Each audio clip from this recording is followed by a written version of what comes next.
Minister Malcolm has agreed to answer questions, and the time that remains, we have to adjourn this meeting at 1 o'clock. Would anyone who has a question raise his hand? I'm going to take a question from right in front for now and ask the questioner to come up to the microphone and repeat his question. And meanwhile, will other people having questions walk, not run, and seat themselves on the steps here, and we'll take them in turn as much time as we have. We want questions, not speeches. Brief questions, please.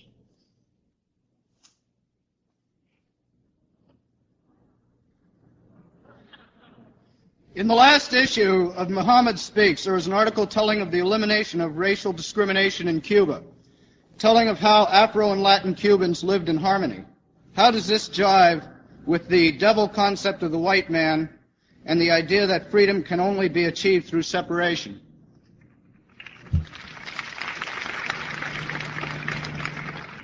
The Cubans don't refer to themselves either as white people or black people. They refer to themselves as people. You find the American white man is the one who has laid such stress on being white or being black. When you become a Muslim, you don't look at a man as being black, brown, red, or yellow. You look upon him as being a man. And this is something that is foreign to the American concept. I don't know anything about Cuba. The article was written by Howard, a UN correspondent who spent time in Cuba along with the son of the Honorable Elijah Muhammad when all of the students went. And they did say that they found a great deal of equality, freedom, and justice among the people of Cuba. So I think that in that direction, Castro has made a great accomplishment and contribution. But I haven't been there myself. Now, when you try and bring the same thing about between the American white man and the American black man, you're dealing with a man who used to have total possession over the black people in this country as a farmer has possession over his cow, his chicken, his horse. And this has created an attitude among American whites that they themselves find almost impossible to eliminate. And unless it is eliminated and until it is eliminated, the problem will get worse instead of better. I personally don't think it will ever be eliminated.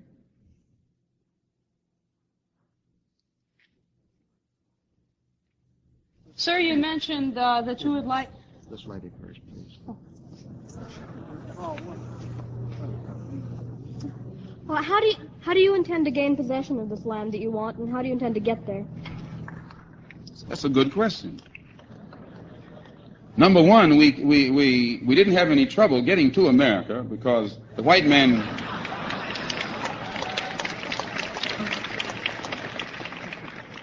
By that I mean we weren't pilgrims, we didn't come on the Mayflower, and we didn't come from Europe, and we didn't come of our own volition. We were brought here in chains at the bottom of a slave ship. And since we didn't pay transportation here, the Honorable Elijah Muhammad says that the contribution that the black man made in this country, which amounts to 310 years of slave labor, for which we have never been given a dime or a cent, places a burden upon the American white man today for which the government should pay.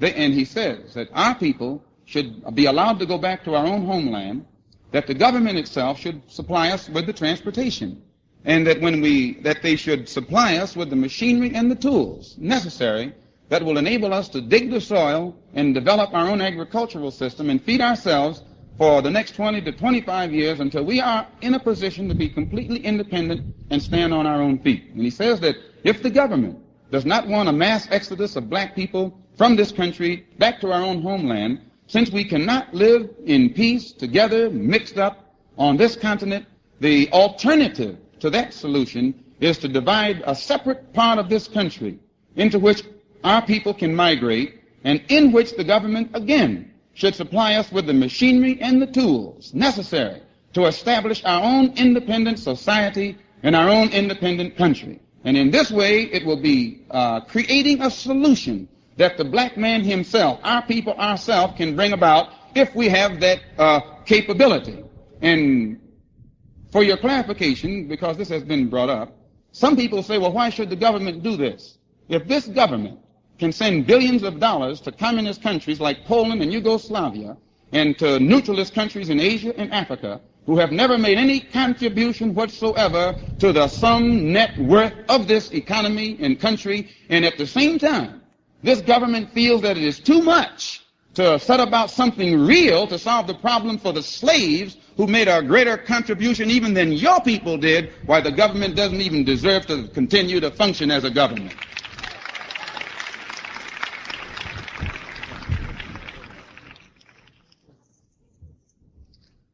You mentioned, again just now, land set aside for your people, sir. What land is available that's not already possessed by others? When you came to this country, the land was inhabited by the Indians, and you didn't have any problem then.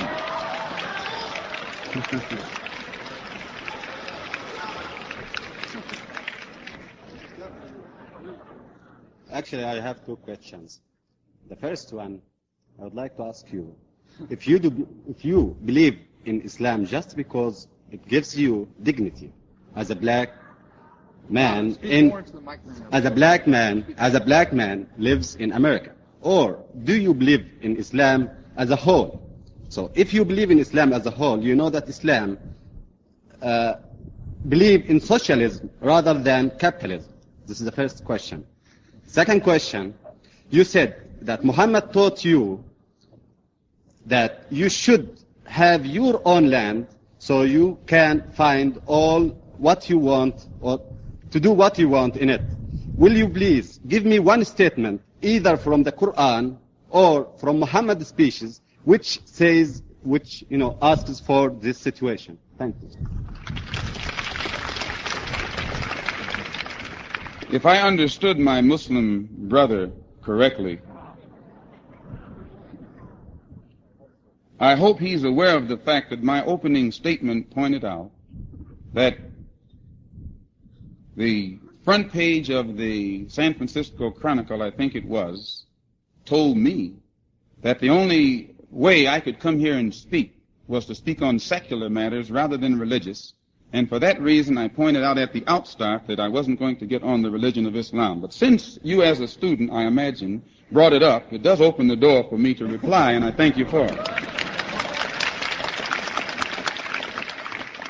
Number one, Islam is a word in which means in Arabic complete submission to the will of God, complete obedience to the will of God.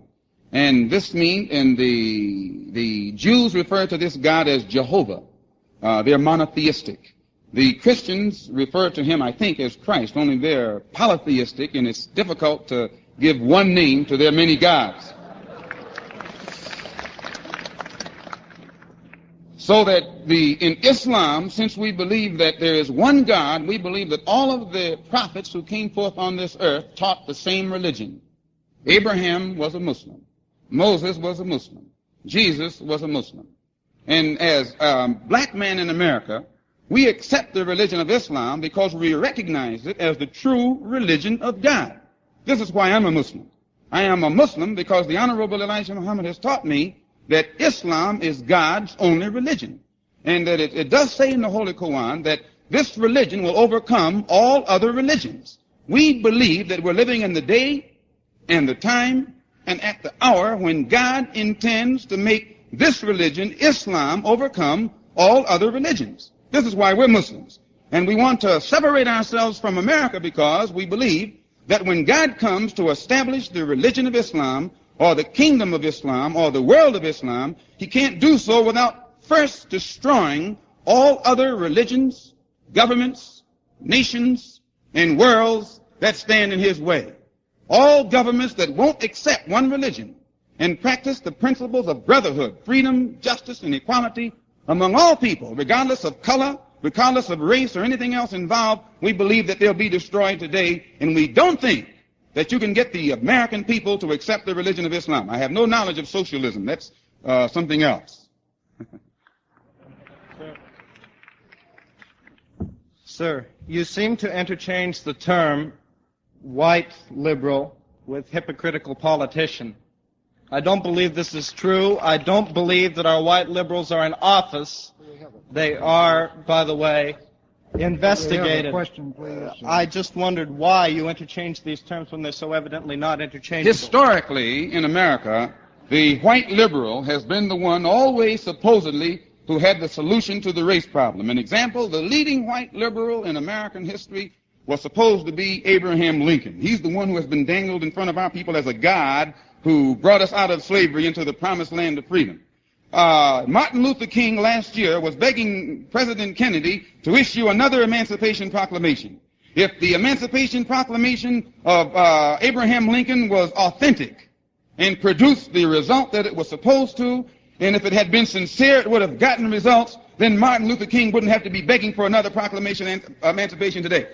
Another time, the white liberals supposedly fought the Civil War to free the slaves, and our people are still slaves, still begging for freedom. Some more white liberals came along with the so-called 13th, 14th, 15th, and other amendments to the Constitution, supposedly to solve our problem. The Constitution has been amended, and the problem is still here. 9 white liberals on the Supreme Court bench came up with a desegregation decision in 1954, supposedly to desegregate the schools, and the schools haven't been desegregated yet. Kennedy ran on a platform as a white liberal 3 years ago and said all he had to do was take out his fountain pen and put his name on some paper and our problem would be solved, and it was 3 years in office before he found where his fountain pen was, and the problem isn't solved yet.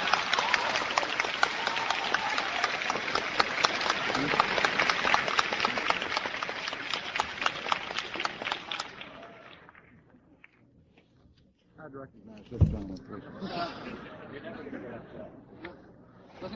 Well, I'm a second-generation American, and my people came over in the bottom of ships, and they had second-class citizenship in Europe, and they lived in ghettos and things of this sort, and they got out of them. And how come I have certain attitudes towards Negroes that may be prejudiced? Where did I get these attitudes? If they weren't from the Negro people, none of my people ever owned slaves or anything of this sort. How did I get my prejudices?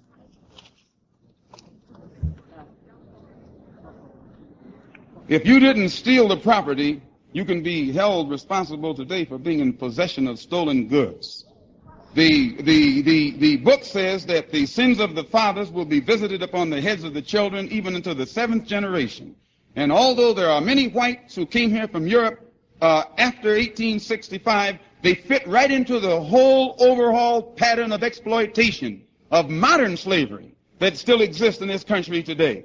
Because it's only a modern form of slavery that our people experience today, and white liberals, again, encourage us to join groups that they've set up that they call the National Association for the Advancement of Some Colored People from Ancient Slavery to Modern Slavery.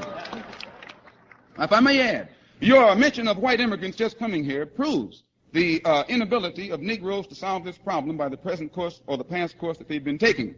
Well, it's true. Italians, French, Spanish, and others came here as immigrants, uneducated, poverty-stricken. And their parents were able to open up stores, little stores. They lived in the back, sent their children to school. Their children studied business and came back and expanded the businesses. And most businesses in the white community today are called so-and-so brothers, so-and-so and son, and so forth. This is how you establish what you call the American economy, somewhat speaking on the run.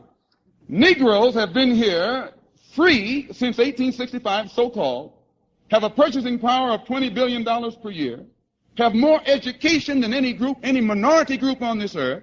You can't go in the Negro community anywhere in the Bay Area and find 5 businesses owned by Negroes, so-and-so and son, or so-and-so brothers. The mistake that we made differs from the mistake you didn't make. Your parents solved your problems economically, of their own volition, with their own ingenuity. Our leaders have done nothing to teach us how to go in business. They've done nothing to teach us how to elevate the level of our schools. They've done nothing to teach us how to keep up the standard of our community. It is not the masses of black people who are at fault for this. It's this Negro puppet that the white liberal has set over the Negro community to act as our leader and act as our spokesman, who has failed to show us how to solve our own problems, so we remain crippled and expect to follow the advice of this white liberal who does nothing but continue to exploit us instead of trying to help us solve the problem. Hope I didn't answer you too long. We have time for only one more question, I'm afraid. And I'd recognize this gentleman. I would like to ask Mr. X simply, why cannot a Negro infiltrate the political machine and use power politics to his own end? If he studied the science of politics, he probably would. Most Negroes don't. They become involved politically from an emotional point of view rather than a scientific point of view. You show me a Negro politician, and I'll show you one who's controlled by the white political machine. And if you show me one who isn't controlled by the white political machine, I'll show you one whom the white political machine has labeled as a racist, an extremist. Adam Powell is one of the best examples of it. Anyone that they endorse who will do what they want him to do, he's all right.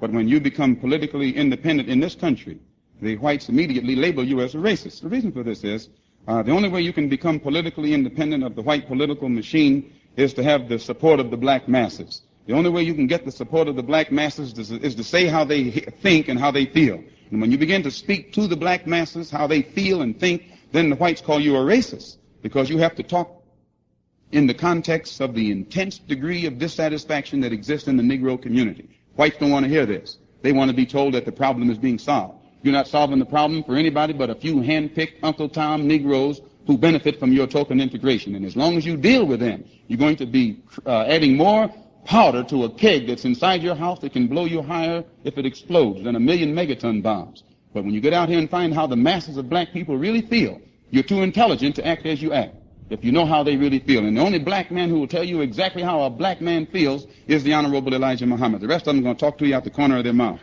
try and make friends with you. I think you'll all join me in thanking Minister Malcolm for this very frank, very full, and very eloquent expression of the black Muslim point of view. The meeting is adjourned.